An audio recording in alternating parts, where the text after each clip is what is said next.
കഴിഞ്ഞ എപ്പിസോഡിന്റെ അവസാനം ജയുടെ ആത്മാവ് ശരീരത്തിൽ കയറിയ ആ ഒരു സ്കൈ ഡൈവറും താഴെ വീണ് മരിക്കുന്നതാണ് നമ്മൾ കണ്ടത്. അവൻ മരിച്ചത് കൊണ്ട് തന്നെ ജയും നരക കവാടത്തിൽ ഉണരുന്നു. ജയും ഉണർന്നിട്ട് പരാതി പറയുന്നുണ്ട്. ഒരു പാരച്യൂട്ട് പോലും ഓപ്പൺ ചെയ്യാതെ അവൻ എന്താലോചിച്ചോണ്ടാ താഴേക്ക് ചാടിയതെന്ന് അവനും പിറുപിറുക്കുന്നു. അതിന് ഡെത്തും നീയും ഒന്നോർക്കാതെയാണല്ലോ ആ ഒരു ബിൽഡിങ്ങിന്റെ മുകളിൽ നിന്നും താഴേക്ക് ചാടിയത്, നമുക്ക് അടുത്തടുത്തിലേക്ക് പോയാലോ എന്ന് ചോദിക്കുമ്പോ അവനും വെയിറ്റ് ചെയ്യാനായി പറയുന്നുണ്ട്. എനിക്കൊരു കാര്യം പറയാനുണ്ട്, നിങ്ങളല്ലേ പറഞ്ഞത് എനിക്ക് ജീവിക്കാനായി സാധിക്കുമെന്ന്, പക്ഷെ ഞാൻ എന്റെ കണ്ണു തുറക്കുന്ന സമയം ഞാൻ മരിക്കുകയാണല്ലോ. അവരുടെ മരണം മാറ്റാനായി സാധിക്കുന്നില്ലല്ലോ. അതിന്റെ ഡെത്തും അതൊക്കെ മാറ്റാനായി സാധിക്കും എങ്ങനെയെന്ന് അവനും ചോദിക്കുന്നു. അതിനവളും അത് നീയല്ലേ കണ്ടെത്തേണ്ടത്, എന്റെ തല പൊട്ടുന്നത് പോലെ എനിക്ക് തോന്നുന്നുണ്ട്. അവളും ഞാൻ പറഞ്ഞല്ലോ ഇതൊരു ശിക്ഷയാണ്, അതുകൊണ്ട് തന്നെ വളരെ വേദനിപ്പിക്കുന്ന ഒന്ന് തന്നെ ആയിരിക്കും. ഞാൻ ചെയ്തത് അബദ്ധമാണെന്ന് അവനും പറയുന്നുണ്ട്. ഡെത്തും നീ ഒരുപാട് വൈകിപ്പോയി, നീ ചെയ്ത പാപം ദൈവത്തിന് തന്നെ ഇഷ്ടപ്പെട്ടിട്ടില്ല. അതിനവനും ഞാൻ എന്ത് തെറ്റാ ചെയ്തത്, ഞാൻ ആത്മഹത്യ ചെയ്തതാണോ? അതിനവളും അതിനേക്കാളും വലിയ മറ്റൊരു കാര്യമാണ് നീ ചെയ്തത്, ആ പാപം എന്താണെന്നും നീ കണ്ടെത്തണം. അത് കണ്ടെത്തിയില്ലെങ്കിലും നീ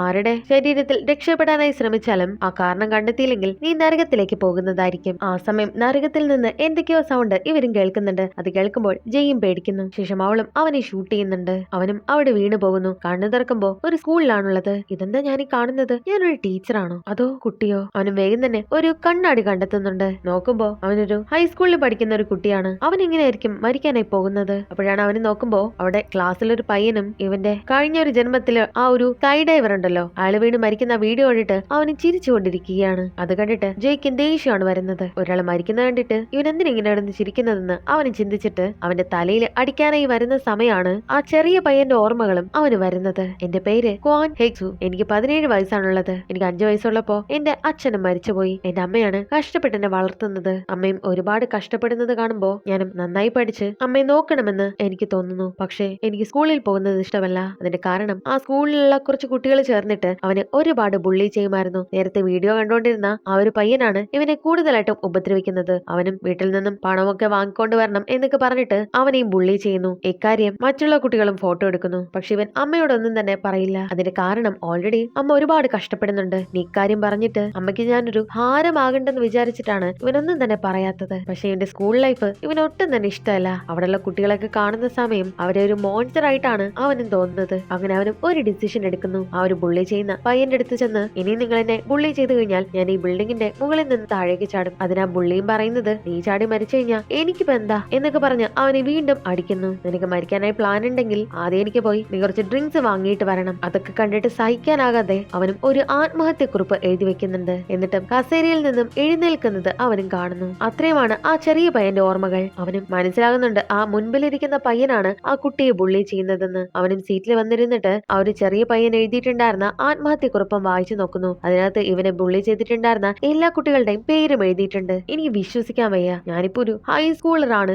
എന്നെ ഒരുപാട് ആൾക്കാർ ബുള്ളി ചെയ്യുന്നുണ്ടെന്ന്. അതിനർത്ഥം ഞാൻ ചാടി ആത്മഹത്യ ചെയ്താലല്ലാതെ ഞാൻ മരിക്കില്ലെന്നാണോ? അങ്ങനെയാണെങ്കിൽ എനിക്ക് നരകത്തിലേക്ക് പോകേണ്ടി വരില്ലല്ലോ. ഇവൻ ഇരുന്ന് ചിരിക്കുന്ന കണ്ടിട്ട് ആ ഒരു ബുള്ളീസും ഇവന്റെ അടുത്തേക്ക് വരുന്നുണ്ട്. നീ എന്തിനാടാ ഇരുന്ന് ചിരിക്കുന്നത് എന്ന് ചോദിച്ചിട്ട് അവന്റെ തലയിലും അവന്മാരിട്ട് അടിക്കുന്നു. ഇത് കണ്ട് ദേഷ്യം വന്ന ആ പയ്യന്റെ ശരീരത്തിൽ ഉണ്ടായിരുന്ന ജയ്യും അവന്മാരെ തിരിച്ചടിക്കുന്നു. എന്നിട്ട് അവന്മാർക്കൊരു വാർണിംഗും കൊടുക്കുന്നുണ്ട്, ഇനി മേലാൽ എന്നെ ടോർച്ചർ ചെയ്യാനായി വന്നേക്കരുത് എന്നൊക്കെ പറയുന്നു. ആ സമയം നല്ല ഉയരമുള്ള മറ്റൊരു പയ്യനും ഇവനെ തടയുന്നു. എന്നിട്ട് അവനെയും എഴുത്തിട്ട് അടിക്കുന്നുണ്ട്. ഇവനൊരു ചെറിയ പയ്യനും ആ വന്ന് അടിക്കുന്ന ആള് കുറച്ച് വലിയ സൈസുള്ള ആള് ആയതുകൊണ്ട് തന്നെ ഇവന് തിരിച്ചടിക്കാനായി സാധിക്കുന്നില്ല. ശേഷം മറ്റു 2 പയ്യന്മാരും അവനെ പിടിച്ചു വെച്ചിട്ട് ആ ബുള്ളിയും അവനെ അടിക്കുന്നുണ്ട്. ആ സമയം അവിടേക്ക് ടീച്ചറും വരുന്നു. അങ്ങനെ കുട്ടികളും സീറ്റിൽ വന്നിരിക്കുന്നുണ്ട്. ബുള്ളിയും ഇന്ന് സ്കൂൾ കഴിഞ്ഞാൽ ഉടനെ നിന്നെ ഞാൻ ശരിയാക്കുമടാ എന്നൊക്കെ പറഞ്ഞ് അവനെ ഭീഷണിപ്പെടുത്തുന്നു. ജയും ചിന്തിക്കുന്നത് ആ ഒരു ബുള്ളി വന്നു കഴിഞ്ഞാൽ വലിയ പ്രശ്നമല്ല, അവൻ എങ്ങനെയെങ്കിലും അടിച്ചൊതുക്കാൻ സാധിക്കും. പക്ഷെ ആ ഉയരമുള്ള ആ ഒരു പയ്യനെ ഇവനൊന്നും ചെയ്യാനായി സാധിക്കുന്നില്ല. ഞാനിപ്പോ എന്താ ചെയ്യുക? ഡെത്ത് പറഞ്ഞിരിക്കുന്നത് എങ്ങനെയെങ്കിലും ഒരാളുടെ ശരീരത്തിൽ ജീവനോടെ ഇരിക്കണമെന്നാണ്. എന്തെങ്കിലും ഒരു വഴി കണ്ടെത്തിയേ മതിയാകുമെന്ന് അവനും തീരുമാനിക്കുന്നു. സ്കൂള് വിട്ടതിനു ശേഷം ആ ബുള്ളിയും ഇവനെ എടുത്തിട്ട് അടിക്കുന്നുണ്ട്. ഇവനെ ഒരുപാട് അടിക്കുന്നത് കണ്ട് ആ ഒരു പൊക്കമുള്ള പയ്യനും മതിയാക്ക് എന്ന് പറയുമ്പോ ബുള്ളിയും അവനെ തിരിച്ചടിക്കുന്നു. ആ ഉയരമുള്ള പയ്യന്റെ പേര് ടേ എന്നാണ്. നീ ആരടാ എന്നെ പഠിപ്പിക്കാൻ എന്നൊക്കെ പറഞ്ഞ ബുള്ളിയും ജയെ വഴക്ക് പറയുന്നു. അത് കേൾക്കുമ്പോൾ തിരിച്ച് വീണ്ടും ജയെ അവൻ പിടിച്ചു വെക്കുന്നുണ്ട്. ആ സമയം ഒരു പെൺകുട്ടിയും ഇവനോട് വന്ന് സംസാരിക്കുന്നു. അത് അവന്റെ ഗേൾ ഫ്രണ്ട് ആണെന്ന് ജയ്ക്ക് മനസ്സിലാകുന്നുണ്ട്. അവനും തിരിച്ച് വീട്ടിലേക്ക് വരുന്നു. അവനും ആ വീടൊക്കെ കണ്ടിട്ട് ഒരു മിഡിൽ ക്ലാസ് ഫാമിലിയുടെ വീട് പോലെ തന്നെയുണ്ട്. ഇത്തവണയും ഞാൻ അധികം പണക്കാരനൊന്നുമല്ല എന്ന് പറഞ്ഞ് അവനും നിരാശനാകുന്നു. അപ്പോഴാണ് അവനും അവിടെ ഇരിക്കുന്ന ഫോട്ടോ ശ്രദ്ധിക്കുന്നത്. എന്നെ പോലെ തന്നെ അവനെയും അമ്മയായിരിക്കും നോക്കി വളർത്തിയിരിക്കുന്നത്. അവിടെ ഒട്ടിച്ചിരിക്കുന്ന ചില നോട്ട്സ് കണ്ടിട്ട് അവനും അവന്റെ അമ്മയെ ഓർമ്മ വരുന്നുണ്ട്. ജയ്യെ വളർത്തിയിട്ടുണ്ടായിരുന്നത് അവന്റെ അമ്മയായിരുന്നല്ലോ. അമ്മയും ജോലി ജോലിക്ക് പോകുന്ന സമയം ഫ്രിഡ്ജിലിരിക്കുന്ന ഫുഡൊക്കെ കഴിക്കണം എന്നൊക്കെ പറഞ്ഞ് അവിടെ എഴുതി വെച്ചിട്ടുണ്ട്. അവരും ജോലിക്കൊക്കെ പോകുന്ന സമയം ജയും അമ്മയെ സഹായിക്കാനായി അവിടേക്ക് പോകാറുണ്ട്. വളരെ ദാരിദ്ര്യത്തിലും എന്റെ അമ്മ എന്നെ നന്നായി തന്നെ വളർത്തി. ഒരിക്കലും എനിക്ക് വലിയൊരു പണക്കാരനാകണം എന്നുള്ള ആഗ്രഹമൊന്നുമില്ല. എന്തെങ്കിലും ഒരു ചെറിയ ജോലി കിട്ടണം, പിന്നെ ഒരു കല്യാണമൊക്കെ കഴിക്കണം, എല്ലാവരെ പോലെ ഒരു കുടുംബമൊക്കെ നോക്കി നടത്തണം. ഇത്രയൊക്കെ ചെറിയൊരു ആഗ്രഹം മാത്രമേ ഉള്ളൂ. പക്ഷെ എനിക്ക് അത്തരത്തിലുള്ള ലക്ഷ്യങ്ങൾ പോലും നേടിയെടുക്കാനായി സാധിച്ചില്ല. ആ സമയം അവന്റെ അമ്മയും അവിടേക്ക് വരുന്നുണ്ട്. അവന് വേണ്ടിയിട്ട് അവന് ഇഷ്ടപ്പെട്ട ഫുഡൊക്കെ അവരും പ്രിപ്പയർ ചെയ്ത് കൊടുക്കുന്നു. അവനും ഫുഡ് കഴിക്കാൻ നേരം ആ ചെറിയ പയ്യന്റെ അമ്മയെ കാണുമ്പോ ജയുടെ അമ്മയാണ് അവൻ ഓർമ്മ വരുന്നത്. അത് കണ്ടിട്ട് അവനും വിഷമിക്കുന്നു. ശേഷം അവനും കുറെ കാര്യങ്ങൾ ഓർക്കുന്നുണ്ട്. എങ്ങനെയെങ്കിലും ഈ ജീവിതത്തിൽ പിടിച്ചു നിൽക്കണം. ഇവനും അമ്മയെ വിളിക്കാനായി ട്രൈ ചെയ്യുന്നുണ്ടെങ്കിലും അവനത് സാധിക്കുന്നില്ല. ആ സമയമാണ് ബുള്ളിയും അടുത്ത ദിവസം സ്കൂളിലേക്ക് വരുമ്പോ 5000 വോൺ കൊണ്ടുവന്നില്ലെങ്കിൽ എന്നെ ശരിയാക്കുമടാ എന്ന് പറഞ്ഞ് മെസ്സേജ് അയച്ചിട്ടുണ്ട്. അവനും ആ ചെറിയ പയ്യന്റെ ആത്മഹത്യക്കുറിപ്പ് വായിച്ചു നോക്കുന്നുണ്ട്. ഏറ്റവും കൂടുതൽ കഠിനമായിട്ടുള്ള കാര്യമാണ്, എനിക്ക് അവർക്ക് പണം കൊടുക്കേണ്ടതായിട്ട് വരും. അതുകൊണ്ട് എന്നും പൈസയ്ക്ക് വേണ്ടി അമ്മയോട് ഞാൻ കള്ളം പറയാറുണ്ട്. അത് എന്നെ തന്നെ ഞാൻ വെറുക്കാനായി കാരണമാകുന്നുണ്ട്. എനിക്ക് മരിച്ചാൽ മതി എന്നാണ് അവൻ എഴുതിയിരിക്കുന്നത്. അത് കാണുമ്പോൾ ജയ്ക്ക് ദേഷ്യം വരുന്നു. അവനും അന്ന് നടന്ന ആ ഒരു ഇൻസിഡന്റും ഓർക്കുന്നുണ്ട്. ഇവനെ അടിച്ച സമയം ആ ഒരു ഉയരമുള്ള പയ്യനും അത് തടഞ്ഞിട്ടുണ്ടായിരുന്നു. എന്നെ മാത്രല്ല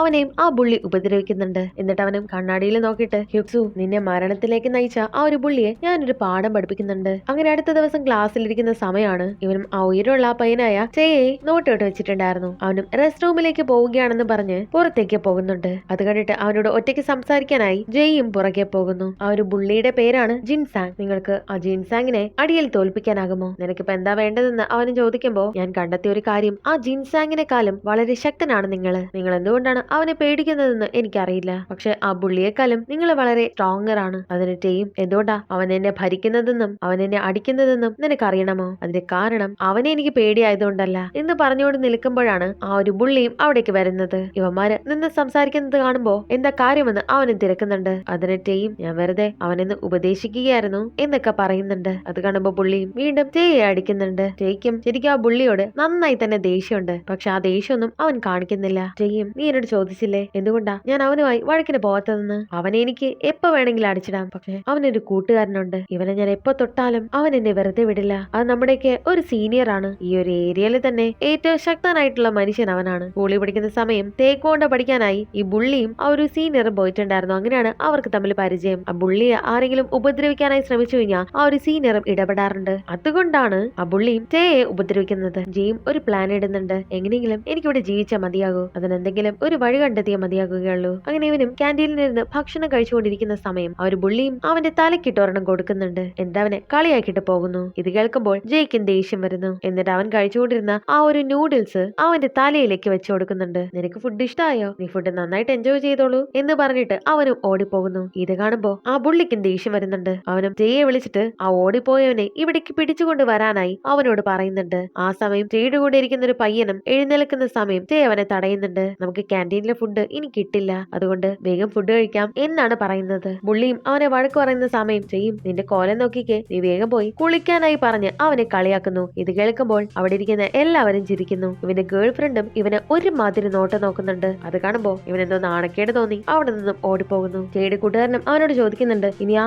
ജിൻസാങ് വന്ന് നമ്മളോട് പ്രശ്നം ഉണ്ടാക്കില്ലേ? അപ്പോഴാണ് ജയും ഓർക്കുന്നത്, ജയും ഇവനോടൊരു കാര്യം പറഞ്ഞിട്ടുണ്ടായിരുന്നു, നിങ്ങൾക്കും ആ ബുള്ളിയെ തുരുത്തണമെന്നില്ലേ? ഞാൻ അവനെ എന്ത് ചെയ്താലും നിങ്ങൾ അതിൽ ഇടപെടരുത്. അങ്ങനെയാണെങ്കിൽ ആ സീനിയർ നിങ്ങളെ ഉപദ്രവിക്കില്ല. ആ ബുള്ളിയും സീനിയറിനോട് ചെന്ന് പരാതി പറയുന്നുണ്ട്, നിങ്ങൾ അവനെ ഒരു പാഠം പഠിപ്പിക്കണം. അങ്ങനെ സീനിയറും അവന്റെ ഗ്യാങ്ങിനെയും കൂട്ടി അവിടേക്ക് പോകുന്നു. ഇത് കാണുമ്പോ ബുള്ളിക്കും സന്തോഷമാകുന്നു. അങ്ങനെ അവന്മാരും ക്ലാസ്സിലേക്ക് വരുന്ന സമയം ജയ് ആണെങ്കിൽ വെബ്റ്റൂണും വായിച്ചുകൊണ്ടിരിക്കുകയാണ്. അത് കണ്ടിട്ട് ടേയും അവന്റെ അടുത്ത് വരുന്നുണ്ട്. നീ അടുത്ത് എന്താ ചെയ്യാനായി പോകുന്നത്? അവന്മാര് ചിലപ്പോ ഇപ്പോൾ തന്നെ ഇവിടേക്ക് വരും. അതിന് ജയും, എന്റെ കയ്യില് ഒരു പ്ലാൻ ഉണ്ടല്ലോ എന്ന് ടേയോടും പറയുന്നുണ്ട്. ആ സമയം ആ സീനിയറും അവിടേക്ക് എത്തുന്നുണ്ട്. എന്നിട്ട് ടേയുടെ അടുത്ത് വന്ന്, നീയാണോ അവന്റെ തലയിൽ നൂഡിൽസ് ഒഴിച്ചതെന്ന് ചോദിക്കുമ്പോ ജയും അവനല്ല എന്നാണ് മറുപടി പറയുന്നത്. സീനിയറും പിന്നെ ആരാ അത് ചെയ്തതെന്ന് ബുള്ളിയോട് ചോദിക്കുമ്പോ അവനും ആ ചെറിയ പയ്യനെ ചൂണ്ടിക്കാണിക്കുന്നു. സീനിയറും അവനെ നോക്കുന്ന സമയം അവനൊരു ചെറിയ പയ്യനാണ്. ഇവനെ അടിക്കാൻ വേണ്ടിയിട്ടാണോ ഞാൻ ഇത്രയും ദൂരം നടന്നു വന്നതെന്ന് ഓർത്തിട്ട് സീനിയറും ആകെ നിരാശനായി നിൽക്കുന്നു. ഇവനെ അടിക്കാൻ വേണ്ടിയിട്ടാണോ നീ എന്നെ ഇവിടേക്ക് വിളിച്ചു വരുത്തിയത്?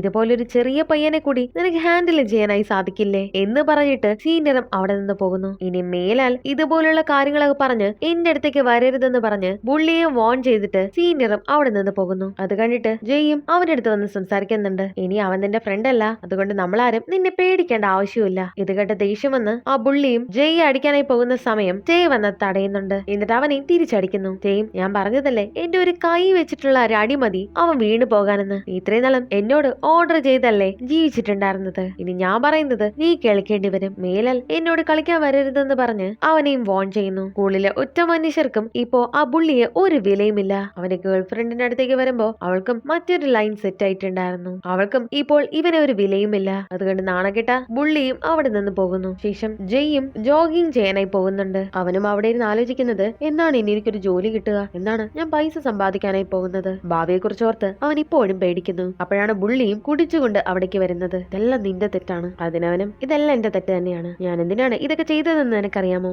ഇതെല്ലാം നീ കാരണമാണ് സംഭവിച്ചത്, മനസ്സിലായടാ എന്നൊക്കെ പറഞ്ഞിട്ട് അവനെ പുച്ഛിച്ചിട്ട് അവിടെ നിന്ന് പോകുന്നു. അപ്പോഴാണ് ബുള്ളിയും മനസ്സിലോർക്കുന്നത് അപ്പോൾ അവനെ കാണുമ്പോൾ എല്ലാവരും ഒരു വില കൊടുക്കുന്നില്ല. അതൊക്കെ കൊണ്ട് അവനും വിഷമിക്കുന്നു. ശേഷം ജെയും റോഡിലൂടെ നടന്നു പോകുന്ന സമയം ഒരു ട്രക്കും ഇവനെ ഇടിക്കാൻ വേണ്ടിയിട്ട് വരുന്നു. പക്ഷെ ഭാഗ്യത്തിന് അവനെ അത് ഇടിച്ചിട്ടുണ്ടായിരുന്നില്ല. അതിലെ ഡ്രൈവറും അവനെ ചീത്ത വിളിക്കുന്നു. അവനും ക്ഷമ പറഞ്ഞ് അങ്ങനെ നിൽക്കുന്ന സമയമാണ് ആ ബുള്ളി പുറകെ വന്ന് അവന്റെ തലയിൽ ഒരു കല്ല് കൊണ്ടടിക്കുന്നു. ജെയും അവിടെ വീണു പോകുന്നുണ്ട്. ബുള്ളിക്ക് ദേഷ്യം തീരുന്നത് വരെ ജെയെ അടിച്ചുകൊണ്ടേയിരിക്കുന്നു. അങ്ങനെ ജെയും അവിടെ മരിച്ചു പോകുന്നു. ശേഷം വീണ്ടും അവൻ നരക കവാടത്തിലെത്തുന്നു. അവിടെ ഉണ്ടായിരുന്ന ഒരു ക്ലോക്കിലെ സൂചി 9ലേക്ക് എത്തുന്നു. ശരിക്കും ആ ബുള്ളിയാണ് എന്നെ കൊന്നത്. ആ കുട്ടി എന്ത് തെറ്റാ ചെയ്തത്? അവനെ കൊല്ലാൻ വേണ്ടിയിട്ട് മാത്രം അത്രയും ക്രൂരനാണോ അവൻ? ശരിക്കും ആ കുട്ടി ആത്മഹത്യ ചെയ്താണോ മരിച്ചത്? ഞാൻ എങ്ങനെയൊക്കെയോ കഷ്ടപ്പെട്ട് ആ മരണത്തിൽ നിന്ന് രക്ഷപ്പെട്ടപ്പോ ശരിക്കും നിങ്ങളല്ലേ പ്ലാൻ ചെയ്ത് എന്നെ കൊന്നത്? ശരിക്കും ഞാൻ നരകത്തിൽ പോകുമല്ലേ? എന്നിട്ടാണ് ഈ റൂൾസ് ഒക്കെ എന്നോട് പറയുന്നത്. നിങ്ങൾ എന്നോട് കള്ളം പറയുകയും ഒരു പ്രതീക്ഷയും തരികയാണ് ചെയ്തത്. ഞാൻ ഇത്രയും ചെയ്തതൊക്കെ വെറുതെ ആയി പോയല്ലോ. അത് കേൾക്കുമ്പോൾ ഡെത്തിന് ദേഷ്യം വന്ന് അവനെ വലിച്ചെറിയുന്നു. അവളും ഞാൻ ഒരിക്കലും കള്ളം പറയില്ല.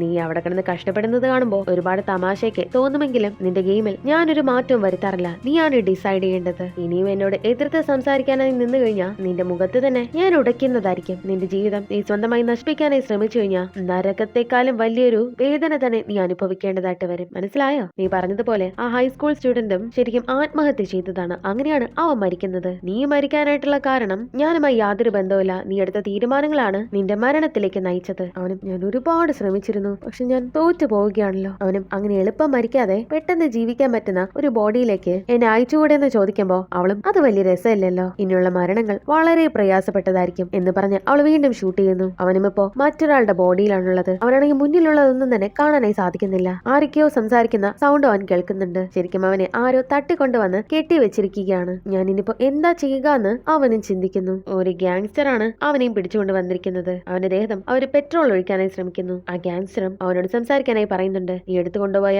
ആ ഒരു പണവും ആ പെൺകുട്ടിയും എവിടെയെന്ന് അവരും ചോദിക്കുന്നുണ്ട്. അത് പറഞ്ഞില്ലെങ്കിൽ നിന്നെ ഇപ്പോൾ തന്നെ കൊലപ്പെടുത്തുന്നതാണ് എന്ന് പറയുമ്പോ ഞാൻ പറയാം, പക്ഷേ എനിക്ക് കുറച്ച് സമയം വേണം. അതെന്തിനെന്ന് ഗ്യാങ്സ്റ്ററും ചോദിക്കുമ്പോ എനിക്കിപ്പോ ഒന്നും ഓർമ്മയില്ല, ഓർമ്മ വരുമ്പോ ഞാൻ എല്ലാം പറയാമെന്ന് അയാളോട് പറയുന്നുണ്ട്. ഇതുവരെ ആ ഒരു ശരീരത്തിലെ ആളുടെ മെമ്മറി ഇവന് കിട്ടിയിട്ടില്ല. ഗ്യാങ്സ്റ്ററും നിന്റെ ഓർമ്മകൾ വരുത്താനുള്ള വഴി എനിക്ക് അറിയാമെന്ന് പറഞ്ഞ് അയാളും ഒരു ചുറ്റിക എടുത്തുകൊണ്ട് വന്ന് അവന്റെ അടുത്തേക്ക് വീശാനായി വരുന്ന സമയമാണ് അവിടേക്ക് ആ മെമ്മറിയും വരുന്നത്. എന്റെ പേര് ലീ ജുഹുൻ, എനിക്ക് 35 വയസ്സുണ്ട്. ഇയാളൊരു ഗ്യാങ്സ്റ്റർ ആണ്. ഒരു വലിയ ക്രിമിനൽ സംഘടനയുടെ ഒരു ഭാഗമായിരുന്നു ഇയാളും. ഇവർക്ക് കിട്ടുന്ന ക്വട്ടേഷൻ അനുസരിച്ചിട്ട് എന്താണോ ചെയ്യേണ്ടത് അത് കൃത്യമായിട്ട് ക്ലയൻസിന് വേണ്ടി ചെയ്തു കൊടുക്കാറുണ്ട്. കൊലപാതകമെങ്കിൽ കൊലപാതകം. അങ്ങനെ ഒരു പ്രാവശ്യം ഇയാൾ നടന്നു പോകുന്ന സമയത്താണ് ഇയാളുടെ ബോസിന്റെ കൂടെ ഒരു പെൺകുട്ടിയെ അയാളും കാണുന്നത്. അവളെ കണ്ടപ്പോ തന്നെ അവനും ഇഷ്ടമാകുന്നു. അവളെ എവിടെ നിന്നോ തട്ടിക്കൊണ്ടുവന്നതാണ്. ഇത് മനസ്സിലാക്കിയ ലീയും അവളെ രക്ഷിക്കാനായി തീരുമാനിക്കുന്നു. അവർക്കും ഇവിടെ ജീവിക്കണ്ടെന്നാണ് പറയുന്നത്. നമുക്ക് ഒരുമിച്ച് ഇവിടെ നിന്ന് സ്ഥലം വിടാമെന്ന് പറഞ്ഞിട്ട് അവനും അവന്റെ ബോസിന്റെ കയ്യിൽ നിന്നും 10 ബില്യൺ വോൺ കട്ടെടുക്കുകയും അതൊരു സേഫ് ആയ സ്ഥലത്ത് കൊണ്ട് വെക്കുകയും ചെയ്യുന്നു. അതിനുശേഷം അവളെ കാണാനായി പോകുന്ന വഴിക്കാണ് ബോസിന്റെ ഗുണ്ടകളും ഇവനെ പിടികൂടുന്നത്. ഇതാണ് സംഭവിച്ചത്. ഇത് മനസ്സിലാക്കി ജെയും ലീയുടെ പവർ വെച്ചിട്ട് അവിടെയുള്ള എല്ലാ ആൾക്കാരെയും അടിച്ചിടുന്നു. ഇനി എങ്ങനെ ഇവിടെ നിന്ന് രക്ഷപ്പെടുമെന്ന് ആലോചിക്കുന്ന അവനും ഒരു കാര്യം മനസ്സിലോർക്കുന്നു. 10 ബില്യൺ വോൺ അത് എങ്ങനെയെങ്കിലും എടുക്കണം, എന്നിട്ട് എവിടെയെങ്കിലും കൊണ്ട് ഒളിപ്പിച്ചു വെക്കണം. ഇനി ഈ ബോഡിയിൽ വെച്ച് മരിക്കുകയാണെങ്കിലും മറ്റൊരു ബോഡിയിൽ കയറുമ്പോ എനിക്കൊരു ദരിദ്രനായി കഴിയാനായി സാധിക്കില്ല. അതുകൊണ്ട് എങ്ങനെയെങ്കിലും അവൻ ഒളിപ്പിച്ചു വെച്ചിരിക്കുന്ന 10 ബില്യൺ എടുക്കണമെന്ന് പറഞ്ഞ് അവന് തീരുമാനിക്കുന്നു. ഇവനും അവിടുത്തെ ഒരു ഡോറ് തുറന്ന് നോക്കുമ്പോഴാണ് ഇത്രയും നേരം ഒരു ട്രക്കിനകത്താണ് ഇവനുള്ളതെന്ന് അവന് മനസ്സിലാകുന്നത്. അവനും അതിനുള്ളിലുള്ള ഒരു ബൈക്കും എടുത്ത് പുറത്തേക്ക് പോകുന്നു. ബോസിന്റെ ഗുണ്ടകളും ഇവനെ ഫോളോ ചെയ്യുന്നുണ്ട്. ജെയും മനസ്സിൽ കരുതുന്നുണ്ട് ലീക്ക് നന്നായിട്ട് ബൈക്ക് ഓടിക്കാൻ അറിയാം. അതുകൊണ്ട് അവനും എങ്ങനെയൊക്കെയോ എസ്കേപ്പ് ആയി പോകാനായി ശ്രമിക്കുന്നുണ്ട്. ബോസിന്റെ ഗുണ്ടകളും ഇവനെ പിന്തുടരുന്നു. അങ്ങനെ വലിയൊരു ചേസ് തന്നെ അവിടെ നടക്കുന്നുണ്ട്. ഇവിടെ വെച്ച് ഈ എപ്പിസോഡ് അവസാനിക്കുന്നു.